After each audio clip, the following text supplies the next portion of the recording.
Bueno, buenas noches, muy buenas noches. Muchas gracias por acompañarnos en este lugar que es tan acogedor. Nos están acogiendo por todos lados últimamente. Bueno. Sí, ¿no? En el que hemos visto, en esta casa en la que hemos visto tantas cosas interesantes en el teatro hasta aquí. Ahora sé que este lugar está abierto para la música también. Uh-huh. Entre otras cosas hemos visto El Ardor. Sí, señor. Dirigido por Ricardo Holzer, que está por ahí, en una apuesta realmente magnífica. Y bueno, sucede que mi amigo Marcelo D'Andrea también se las quiere dar de escritor y me dijo que hiciera el prólogo a un libro que él había escrito con su amigo Eduardo Ramos, a quien respeto más porque conozco menos.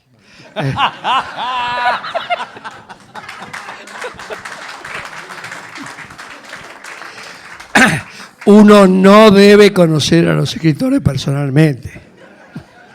Se lleva sustos. Bueno, escribí un prólogo, voy a leer ese prólogo breve y después me voy a detener en algunas consideraciones sobre este libro editado por De los Cuatro Vientos, que se llama El viento los desparrama, de Marcelo D'Andrea y Eduardo Ramos. Y escribí un prólogo que se llama Un libro a dúo y que dice así: ¿qué es este libro? Rara avis entre las modalidades clásicas que se nos suelen presentar como producto libro. Pues, en principio, está atravesado por la singularidad de que tapas adentro hay una convivencia, la de dos autores, Marcelo D'Andrea y Eduardo Ramos. No es un dato a soslayar, tendiendo, como tiende la escritura, a esa sacralización de lo uno y lo único, de cueva solitaria de la que se sale para expandirse desde lo impreso como un ser impar. Aquí el convivio derrota esa alienada individuación y sale a decir que hay espacios, el de estas páginas, por ejemplo, que también pueden ir a contracorriente de las propuestas de mercancía y tentar un camino otro. O sea, esta manera de comunicar la materia escrita da cuenta de una concepción desalienada del acto creador. Y mueve, inevitablemente, al trazado de puentes, al paralelismo, a buscar las señales de disyunción. Todo está: la puesta en página de poemas y relatos, la aparición de textos que se niegan a la clasificación genérica y, en suma, la mostración de D'Andrea y Ramos de un abanico de expresividad con registros tonales que hablan de una posesión plena de recursos con múltiples desarrollos posibles. Hay en D'Andrea, en sus relatos, un diestro manejo de la sorpresa. ¿Te sorprendiste? Quiebres de discurso, de la imitación a un seguro tono profesoral a otro, fuera de toda norma, un retorcimiento del plano significante, porque bueno, ya que las palabras no dicen nada, vamos a tratar de que digan otra cosa. El combate contra lo normalizado toma caminos divergentes y alternados, la locura cruza la trama y si no cruza la trama, cruza el discurso. En la poesía de D'Andrea hay, en cambio, una preeminencia del tono lírico, donde la pérdida en el terreno individual se mezcla con una presencia de lo amenazante, represivo y de lo abrumador urbano. La poesía de Eduardo Ramos, en la poesía de Eduardo Ramos encontramos un tono reflexivo, con la presencia constante de la primera persona, de un yo decidor, donde lo ominoso hace contrapunto con lo solemne. A la grave incomodidad de un transcurrir histórico le entreabre la puerta de un guiño lúdico que se juega en el lenguaje. La narrativa de Ramos enjuicia la presencia aplastante de una represión. Sobre el sujeto operan fuerzas con arduo entrenamiento para que la sumisión cobre distintas formas. Un muerto que se arrastra de la infancia, la necesidad de meter la cabeza bajo el agua porque siempre hay alguien apuntando, la vida planteada como una espera metafísica de algo que finalmente no sucede y si sucede, al fin, no es lo que se esperaba. Concluida toda la lectura de este libro a dúo, hay un vapor que seguirá flotando ante el lector.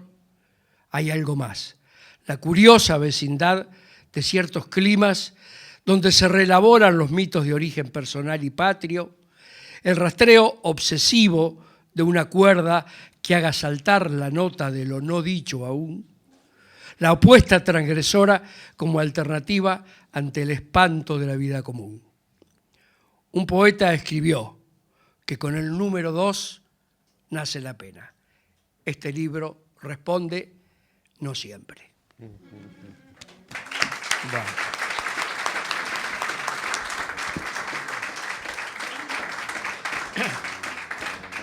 Y bueno, dicho esto, quería detenerme brevemente, no se asusten. Quiero comenzar por la poesía de Eduardo, que es una poesía que se caracteriza por una gran variedad tonal, rítmica y también espacial, también visual, con algunos textos que se atreven al caligrama, una poesía donde las palabras por momentos parecen hacer su propio juego y que me parece está dominada por una tensión entre ser sujeto, es decir, sujetado, y la búsqueda de una brecha donde desplegar lo propio, la subjetividad.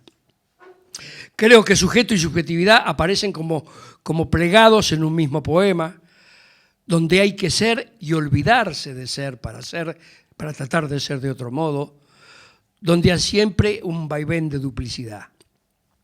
Se nota un predominio de un monólogo interior, poético, el hombre consigo, indagándose, la presencia del otro, la otra, la posibilidad del amor también como una persecución identitaria, en el caso de Eduardo Ramos.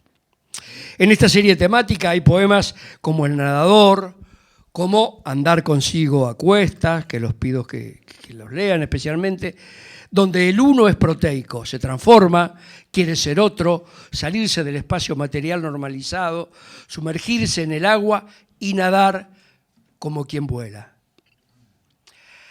Hay el eco de un decir rioplatense, aporteñado, hay marcas girondianas y hay muchas veces un decir como acodado en el mostrador, cierta pasión de cercanías con el mundo y con los seres que lo rodean, y la presencia de imágenes que, si las leen, les van a quedar tintineando. Yo, por mi parte, dice, hice lo mejor, de lo que siempre y nunca pude hacer, callarme, estarme quieto, irme a otro sitio sin mover una lágrima. La niñez aparece como aquel lugar fundante de la poesía, como el peso de ese falso sentar cabeza, cuando el peso de ese falso sentar cabeza no objetaba mudarse de sí mismo para ensoñar plenitudes, digamos, ¿no? Como si, puesto a ensoñar, Eduardo dijera, quisiera soñar con aquel niño que soñaba, ¿no? Creo, además, que hay algo como un juego de Tetris en esta poesía, sujetos y mundos que es necesario encajar en otros sujetos y en otros mundos. Se puede recordar toda una cartografía, los chicos sueñan que van a crecer, los ya crecidos sueñan con soñar cuando eran chicos. Como el título de la novela de Milan Kundera, siempre la vida está en otra parte, en otra posibilidad de ser uno, sacarse pesos de encima y rearmarse.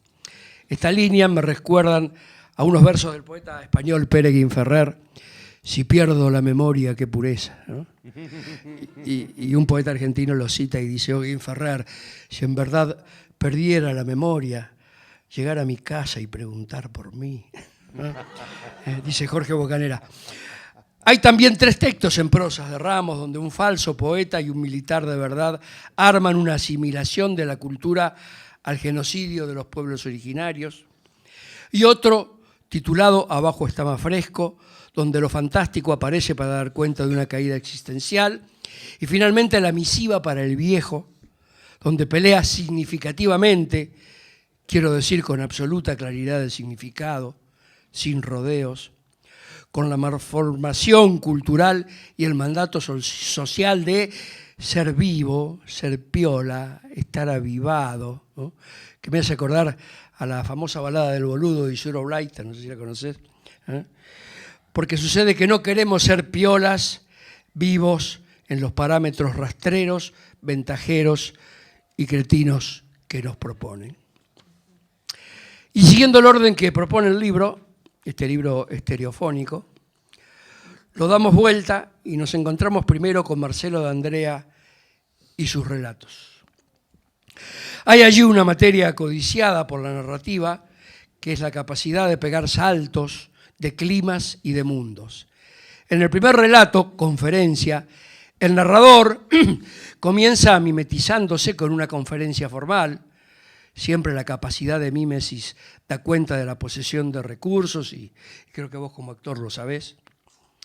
Y desde allí se pasa bruscamente a otro plano, a un lado B de la formalidad, el lado B de la formalidad que dispara la ensoñación de un superpadre.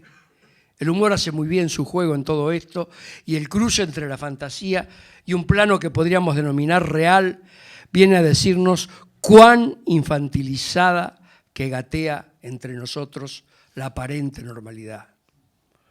Diálogo senil es otro de los títulos de los relatos, es un relato desopilante, con un discurso donde la casualidad no existe, la causalidad no existe, perdón. No entiendo la manía, dice vos. Yo. O sea, sí. O sea, senil. Sí, dice él. No entiendo la manía de rezar habiendo tantas orquestas, tantas veredas rotas. O querer es fácil, como alisar magnolias. Expresas pelotudeces, como en el mundo triunfan los que ganan. O vos sabés que yo no miento cuando digo la verdad. Hay, creo, porque eres un tramposo profesional, hay una trampa en esta retirada del discurso lógico.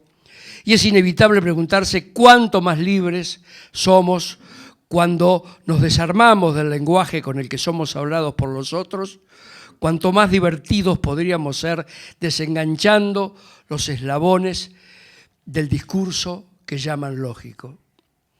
Llovía, el tercer relato, trabaja por acumulación, el agua se vuelve una totalidad, es metafísica, moja hasta las letras y de puntada final un malón aparece desde el ojo de la tormenta para que el hablante plante su ideología matadora. En la poesía de Marcelo creo leer una suerte de lirismo de lo vincular, se podría decir del anhelo de lo vincular y las acechanzas que soporta, de la posibilidad de perdernos la naturaleza por la presión del poder o de enemistarnos falsamente, equívocamente con ella. Lo cito, zapatos de fiscales apurados venían a la escena a tratar de imponer su mirada de crimen en las marcas que dejan los cuerpos en las veredas del amor. Al tematizar el amor, en paralelo con otra tematización preferida, el agua, lo que se nota es una percepción de la fluencia como valor. El agua corre por todas partes, en los llantos, en las lluvias, en los ríos, o sea, cómo moja la poesía de D'Andrea. Con Gastón Bachelard sabemos el asunto que carga la ensoñación del agua. La hidromancia es una búsqueda de belleza para bajarle unos cambios a la incansable presión, a la trajinada tiranía de la voluntad. Hay, por supuesto, mucho más, como debe ser en la poesía, multiplicidad de significados que apelan a los umbrales de la destrucción, amor y desamor en su constante hacerse y deshacerse. Al fin, este libro, estereofónico, con puntos de contacto entre sus dos autores, en la reivindicación y en la protesta que cargan. Enlazado es notable por los afluentes acuáticos, llueve y se vuelca inspirado y creativo sobre nosotros. Acerquémonos a sus páginas sin abrir el paraguas. Nada más.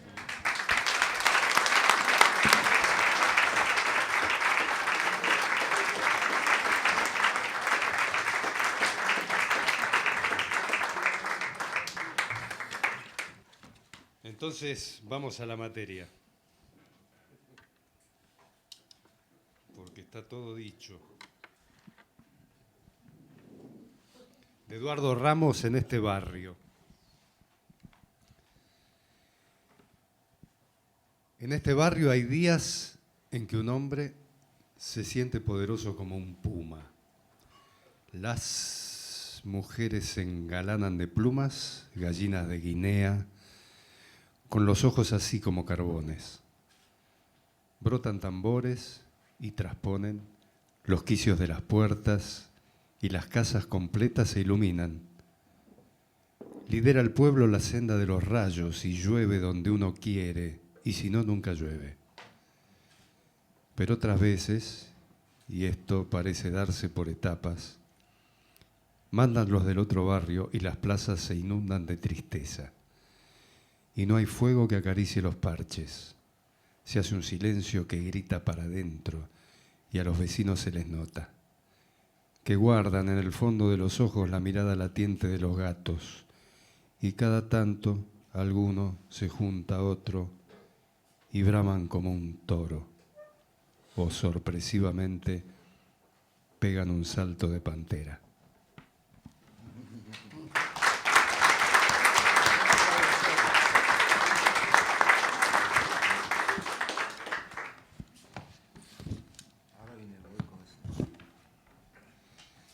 La mujer enorme.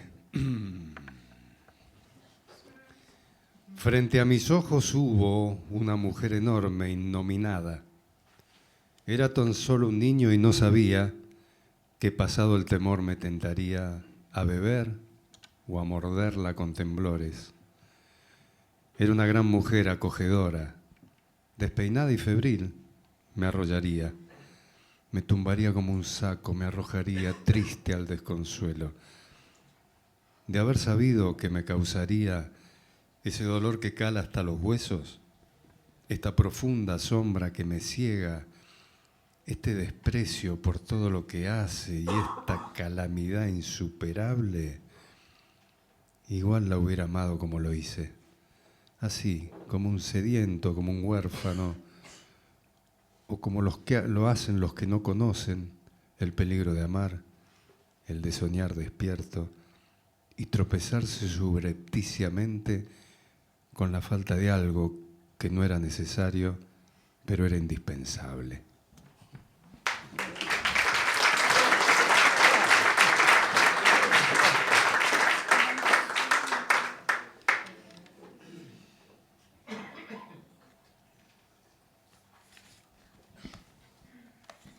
Y vamos con un relato que se llama Sinceramente.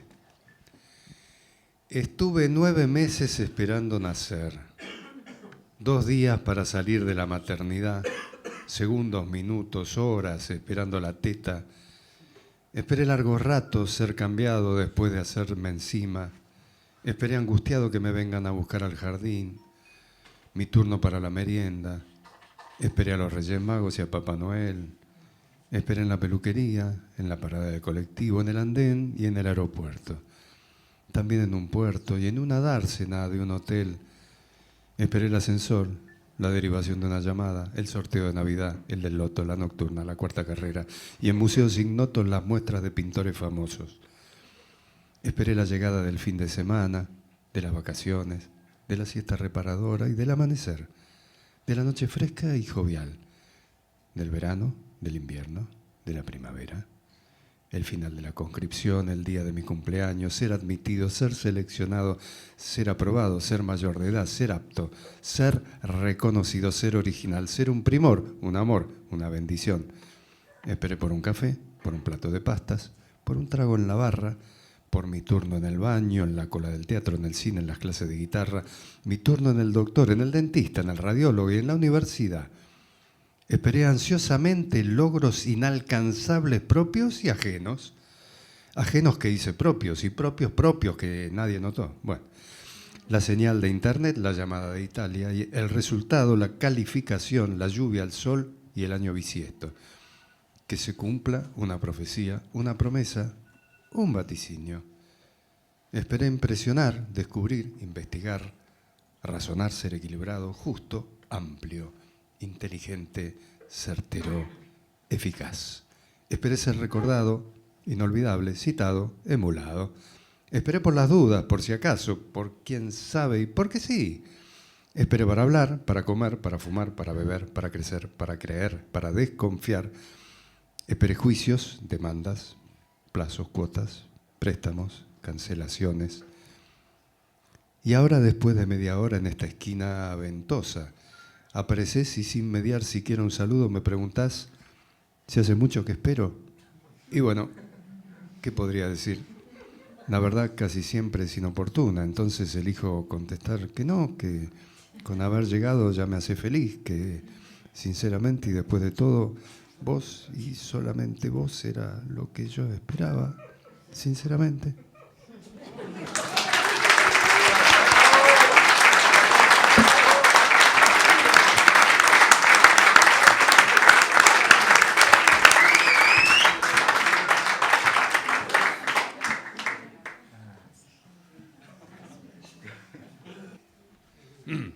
Es un cuento corto, se llama Llovía. Primero las gotas gordas, fuertes, perforantes, dejando agujeros, canales en la atmósfera pesada, abriendo el paso, gotas sonoras que avisan. Nos refugiamos en los ranchos, temíamos el agua que venía del oeste, de la frontera. Parecía que las gotas tiraban de las nubes y que las nubes tiraban del cielo, arrastrando desde bien atrás algo como un viento que primero sonaba contra los árboles y después empujaba pechándolo todo.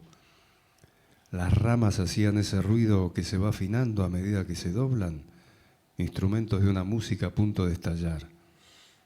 El viento no era viento, era el aire corrido por el agua que venía impetuosa, olas estalladas, fragmentadas en gotas que hacían olas con el aire, telones de agua que se cruzaban entre sí, se enredaban.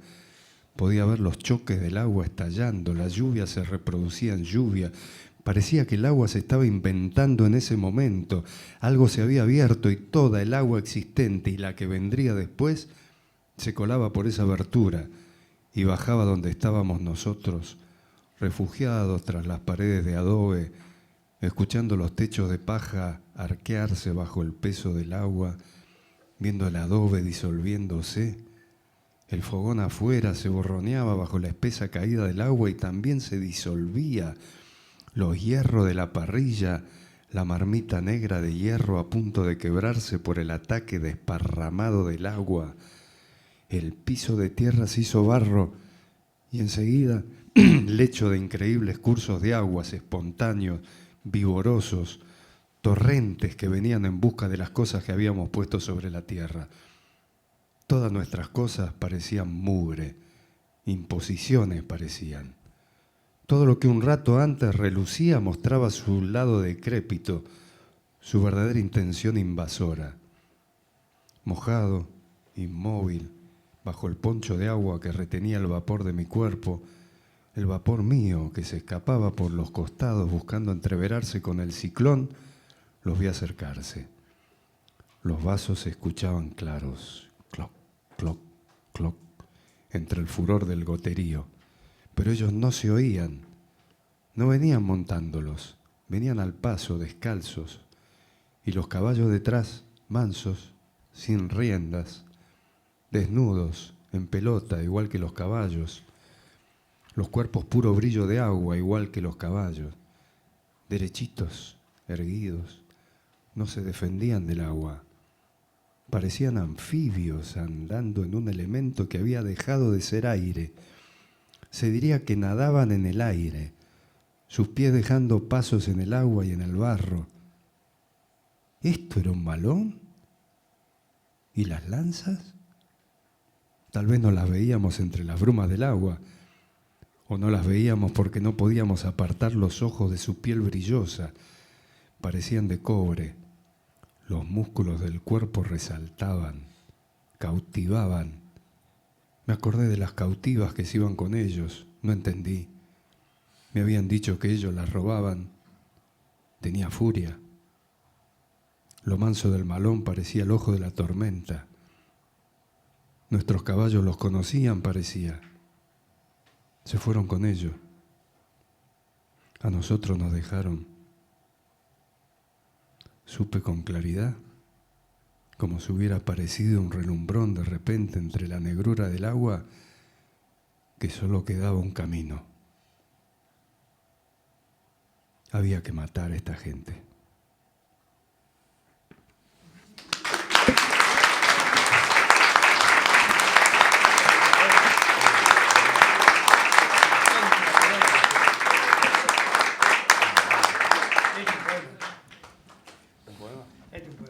Voy a leer un poema. Sí, bueno, dale. Chocaban los dientes de tu risa contra los de mi rabia. Las mandíbulas hacían unos ruidos cuando llegaba la hora de besar. Los besos tomaban la delantera, se sembraban aquí y allá, abajo de la luna de tu ingle, nadando la espesura, las sendas. Hacían que tus cuerpos y los míos se trenzaran, se lanzaran. Mientras las calles, bañadas de una lluvia de esas frías, se llenaban de pasos apurados, zapatos de fiscales apurados. Venían a la escena con sus cartones forenses a tratar de imponer su mirada de crimen en las marcas que dejan los cuerpos en la vereda del amor.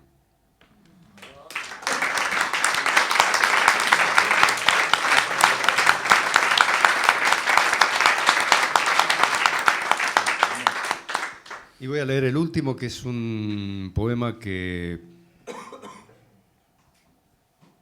eligió un hermano,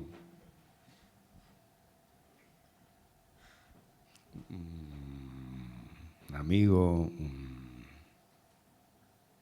un fulgor, el director de una obra que se estrenó en este mismo lugar hace 6 años. Me refiero a Ricardo Holzer, que nos acompaña, que me acompaña siempre, una vez más. Y ayer lo publicó y me llenó de ternura y digo, mira vos, lo voy a leer. Bueno. Ayer se hundió un barco irremediablemente. Algunas burbujas subieron encima de un pañuelo blanco hasta la espuma. Yo descansé mi mano sobre el arco de losa de la taza y no supe qué hacer con la espiral que giraba interminantemente en el café. Levanté mi mirada y vi cómo llorabas y sentí la punta de una proa que encallaba en mi pecho, y esa noche de agosto que empezaba en abril, yo no supe salvarte, yo no supe salvarme.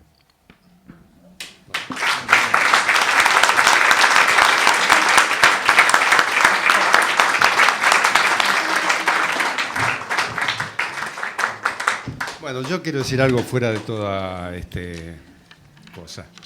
Esto empezó como empiezan las cosas que no se saben cuándo empiezan, porque en un momento duro, raro, oscuro, en plena dictadura militar, trabajando para la Municipalidad de Buenos Aires, lo conocía a Eduardo, y es inexplicable, porque éramos compañeros de trabajo, como tantos compañeros de trabajo, y trabajábamos y hacíamos nuestras cosas. pero había una sensibilidad muy potente que nos juntó para intercambiar músicas, intercambiar acordes, construir algunas canciones que son imborrables, que nadie conoce además, que solamente conocemos nosotros, que son extraordinarias y que nadie va a conocer. Y después se hizo el claro que se hace, es el claro de la oscuridad que impide que los vínculos sigan un rumbo que uno piensa que tienen que seguir, viene la distancia, pero es un claro, es como un lugar donde las fuerzas se recomponen y nos volvimos a encontrar muchos años después con Eduardo. No tanto, 22, 23 años, que no son nada, la verdad, ya lo dijo el tango, para qué hacer pretensiones de originalidad, pero fue el tiempo necesario porque fue empezar a intercambiar textos como quien intercambia figuritas de verdad, con la misma potencia del juego de cambiar figuritas, y eso llevó a que esto ahora sea un libro, es una maravilla y es un ímpetu ardoroso de Eduardo Ramos que tiene ese empuje desde un lado sensible que lo salva. Yo agradezco eso.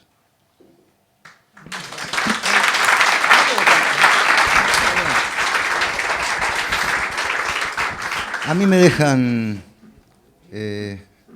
pocas palabras para decir. Probablemente les resulte aburrido que yo diga que Marcelo los conozco hace 32, 33 años más o menos. Él no se dio cuenta en esa época, recién ahora está más o menos moviéndose en ese sentido. Es muy talentoso, Marcelo. O sea, Marcelo piensa que lo que hace él lo hace cualquiera. Eso también lo salva a él, porque si se diera cuenta de la gran movida espiritual que tiene, la gran movida intelectual que tiene, probablemente viviría encerrado y tratando de no comunicarse con toda la mediocridad que hay a diario cerca de él. Con nosotros, por ejemplo. Claro.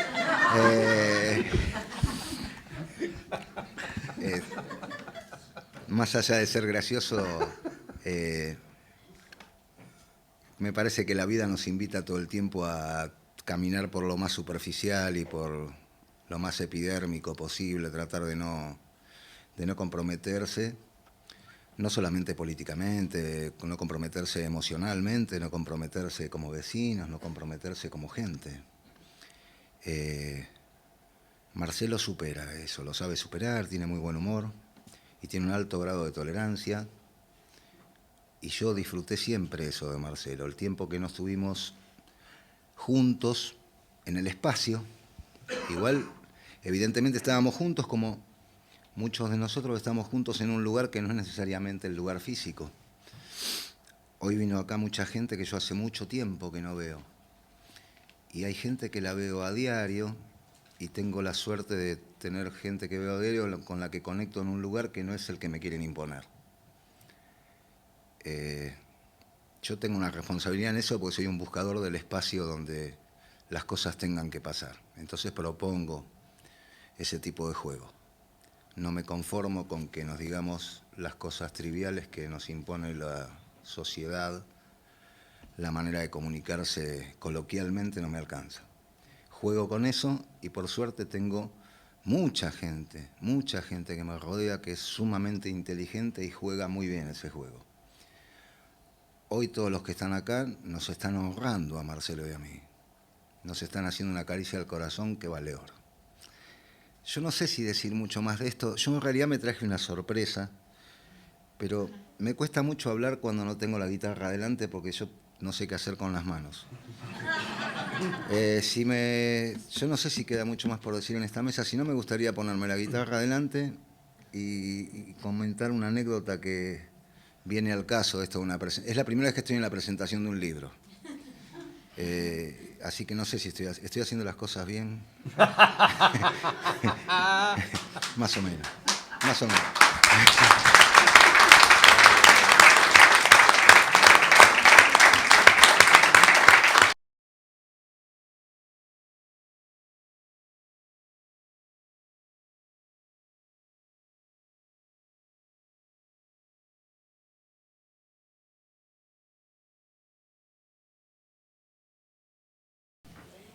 una cosa muy especial, una relación muy especial.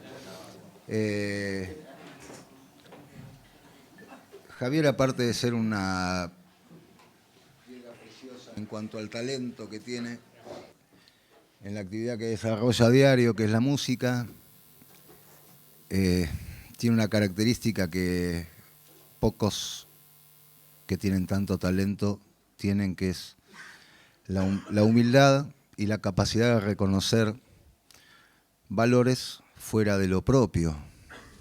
El otro día me mandaron un mensaje con una frase, que no sé si será de Einstein, pero ahí decía que era de Einstein.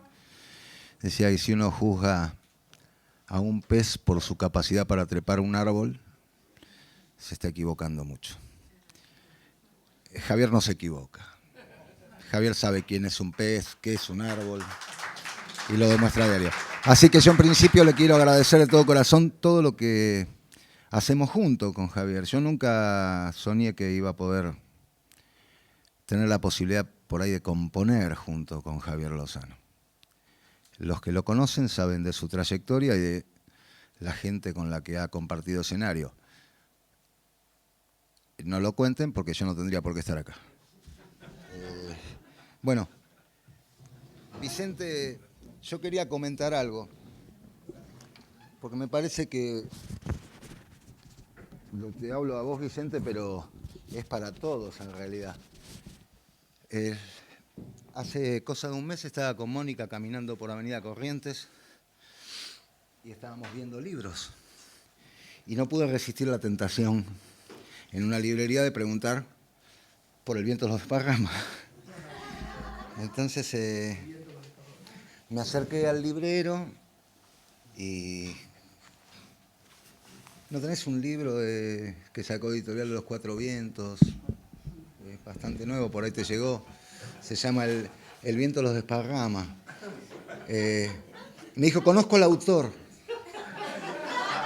Y yo dije, es amigo de Marcelo este tipo. Claro. Entonces le dije, ¿conoces a Marcelo? Me dijo, no, el autor sos vos, flaco.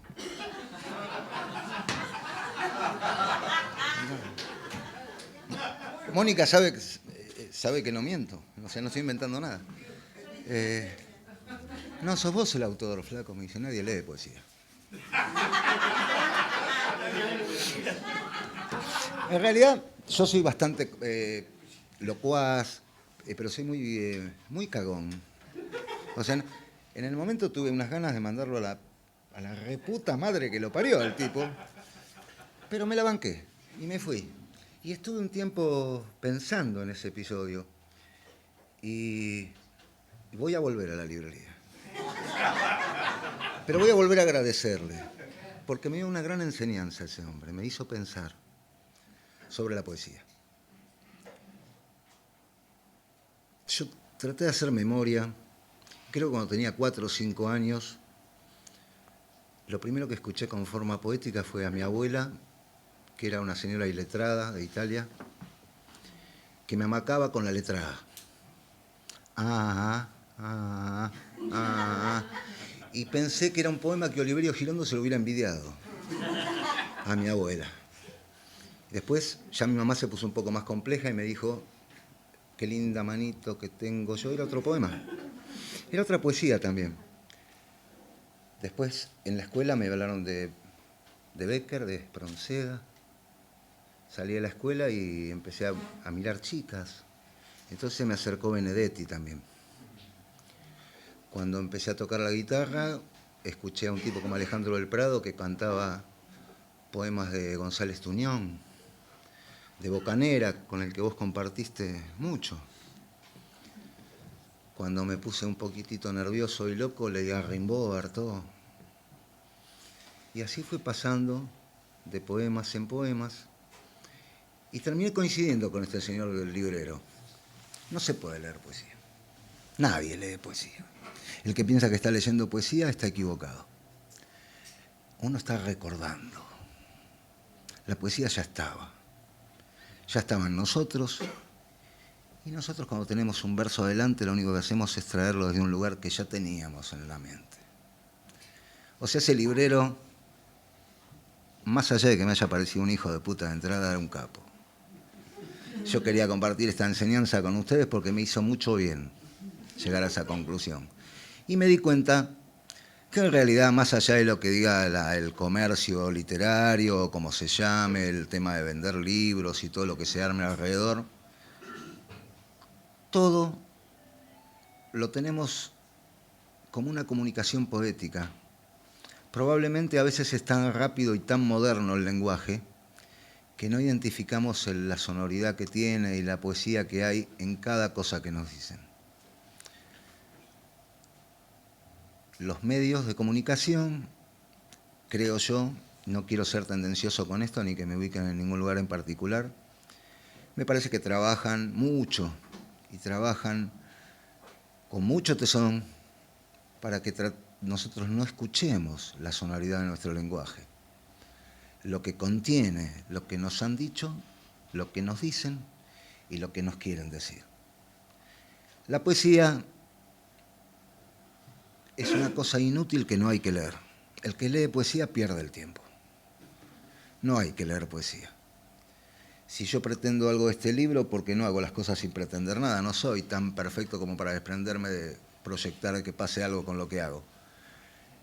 Pretendo de este libro que sea un tornillo que uno encuentra en la calle y lo guarda en un frasco, que es lo que hacemos habitualmente. En el momento que menos lo pensamos, precisamos un tornillo y está ahí. Y nos pone felices haber encontrado el tornillo que precisábamos porque lo guardamos en un frasquito. Si este libro logra ser ese frasco que guarda ese tornillo que uno precisa en algún momento, me parece una genialidad. Con tanto trabajo que hay para que no nos sentemos a esperar nada, a que pase nada, ya nos cuentan cómo va a ser todo.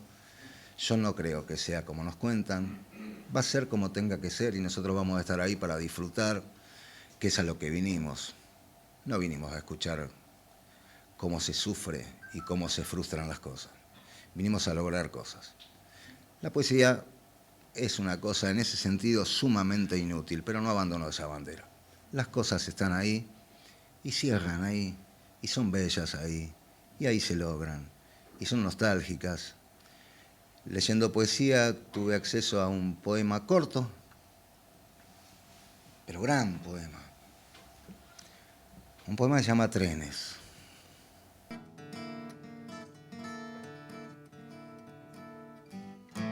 Trenes que salen de ningún lugar, trenes que llegan a ninguna parte, no atraviesan la bruma ni levantan el polvo, sí murmuran su paso por las noches.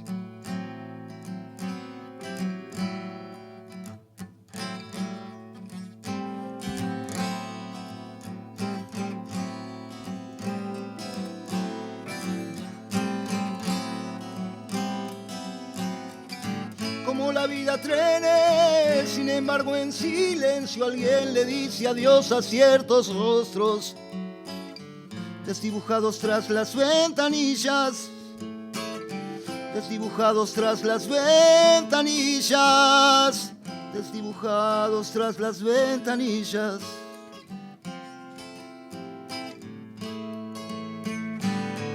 Trenes que salen de ningún lugar, trenes que llegan a ninguna parte, no atravesan la bruma ni levantan el polvo, sí murmuran su paso por las noches.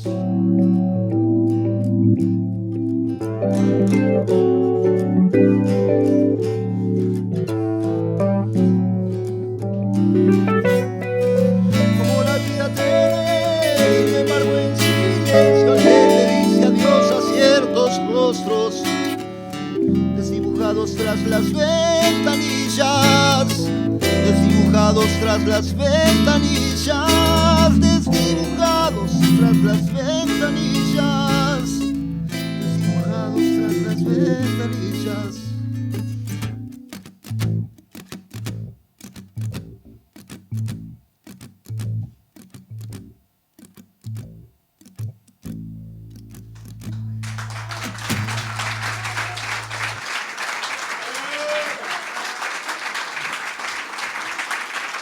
Bueno,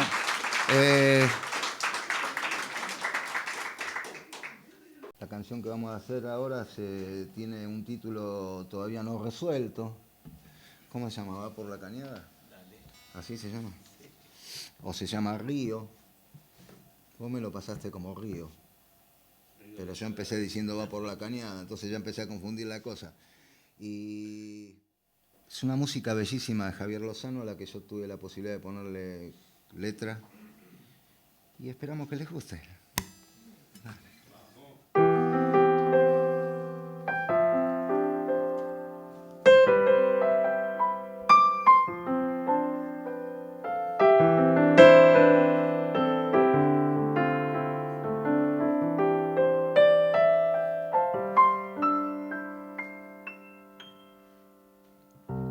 Va por la cañada hasta la bajada, donde el río dobla y se interna en la ciudad.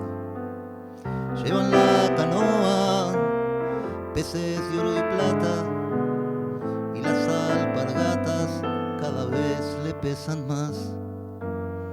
Es que la tormenta, cuando se desata, inunda las casas y todo se hace un fangal. En los aparejos brillan como espejos los sueños que el viejo no se resigna a soltar. Bagres, chuchos y dorados, o tal vez un mandubí y una bolsa de galleta para vivir. Vamos a lomo del río sin solución hacia el mar, en crecida o en bajada todo da igual. Javier Lozano, una belleza.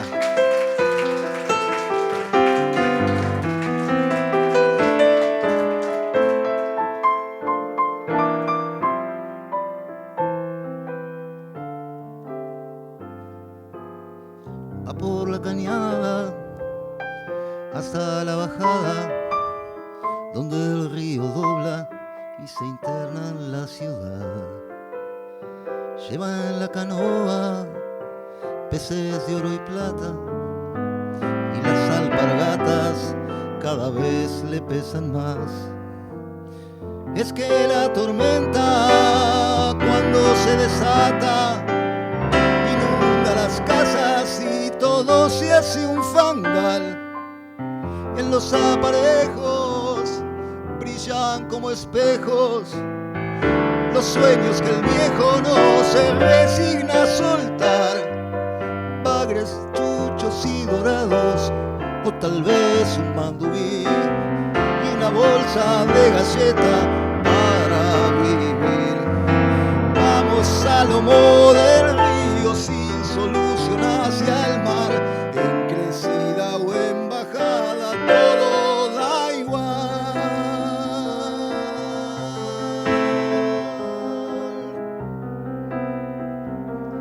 Todo da igual, negrito.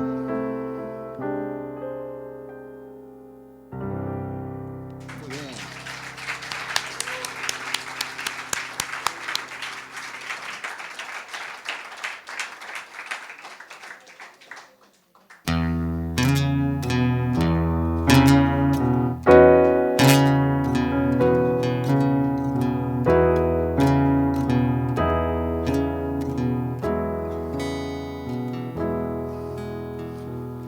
Del otro lado del río, detrás de la niebla, donde chasquean los bagres cuando sale el sol, tengo un secreto guardado que está a salvo del dolor.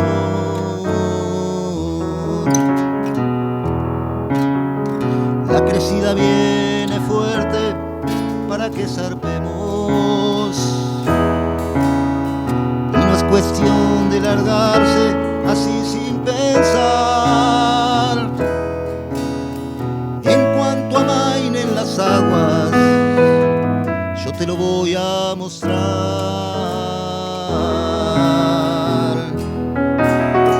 Tengo un caballito al que le corté la crin y una marmita de fierro para hacer un buen chupín. Un refugio de maderas que yo mismo construí, con un par de catres viejos para tirarse a dormir.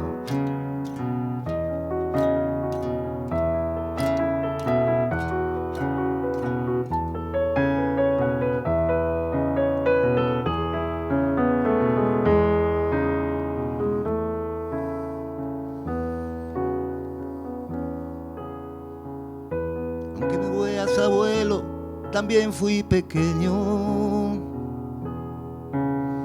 y me adentré por las islas para descubrir que en la soledad se oculta el amor que ha de venir.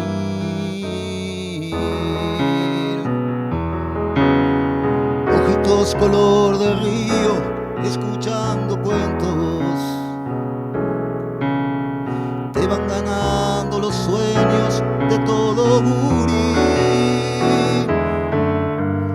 que a la hora de la siesta nunca se quiere dormir.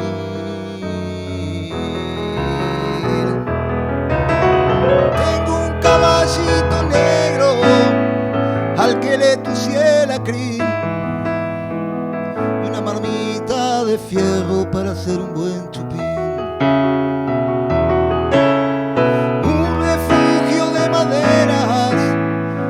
Yo mismo construí,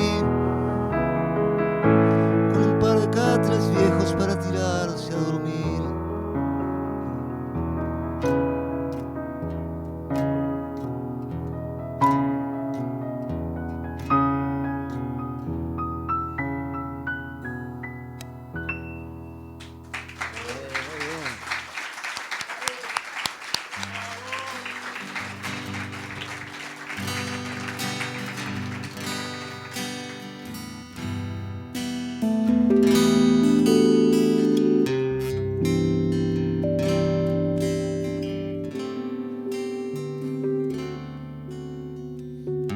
Llenas de primavera, como si no hubiera tormentas viajeras, y andar tan resueltas fuera una quimera que con tanto amor se pudiera lograr.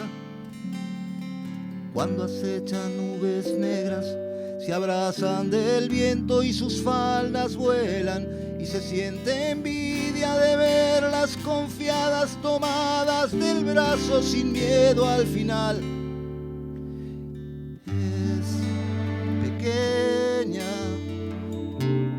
La inmensidad cuando se tiene amistad se parece a la hermandad, distinto vientre da igual, corazones que de tanto amar laten los dos a la paz.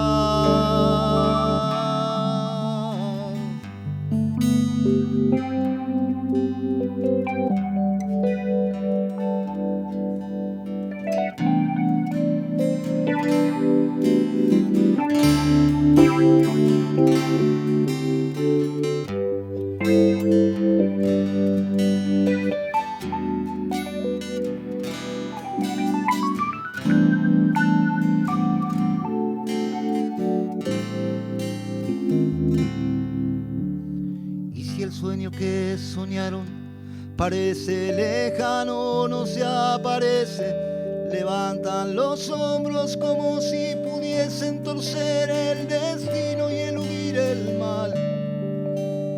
Y si el reloj las amenaza con marcar la hora y la madrugada avanza traidora, se adueñan del cielo y su luna vuelve de nuevo a brillar.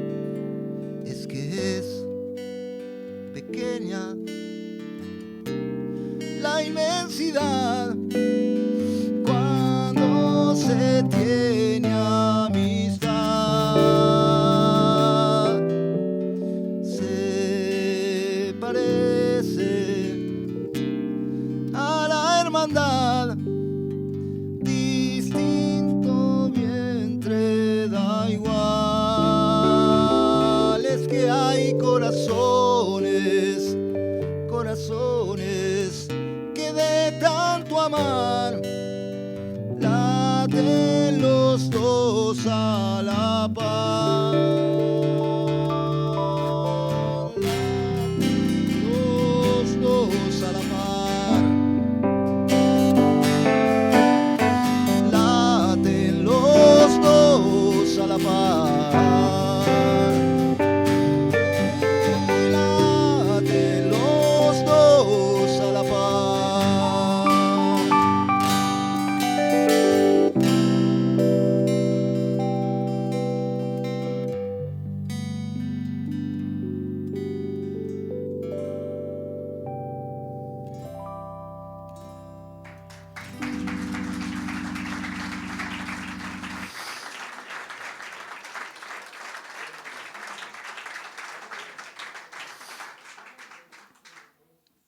Bueno. No voy a tocar la bamba.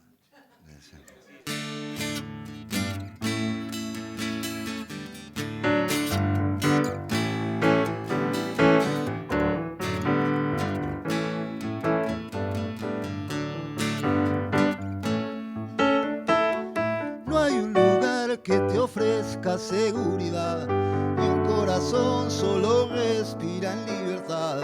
Que no te tiente un lugar donde descansar, piedra que rueda sin musgo será. Hay tanto río, tanto sol y tanto mar, hay tanta piel para compartir y vibrar. Cada semilla se eleva a la luz solar y en ese afán su corola abrirá. El leño arde en la hoguera, es verdad, pero sus chispas salen a volar. Nuestro destino es viajar y viajar, a animarse a volar, amar y confiar.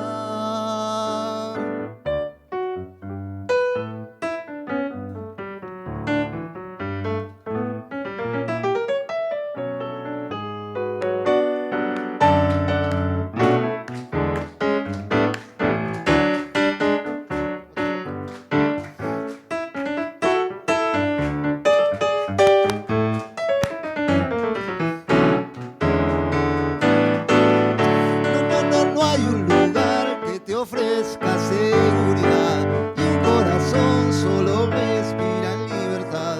Que no te tiente un lugar donde descansar, piedra que rueda sin musgo será. El leño arde en la hoguera, es verdad, pero sus chispas salen a volar. Nuestro destino es viajar y viajar, a animarse a volar, amar y confiar. El leño arde en la hoguera, es verdad, pero sus chispas salen a volar.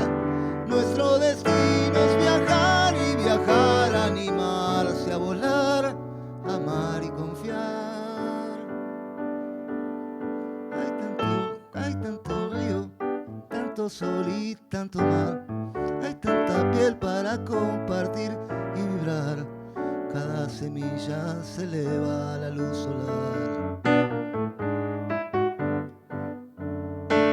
y en ese afán su corola abrirá.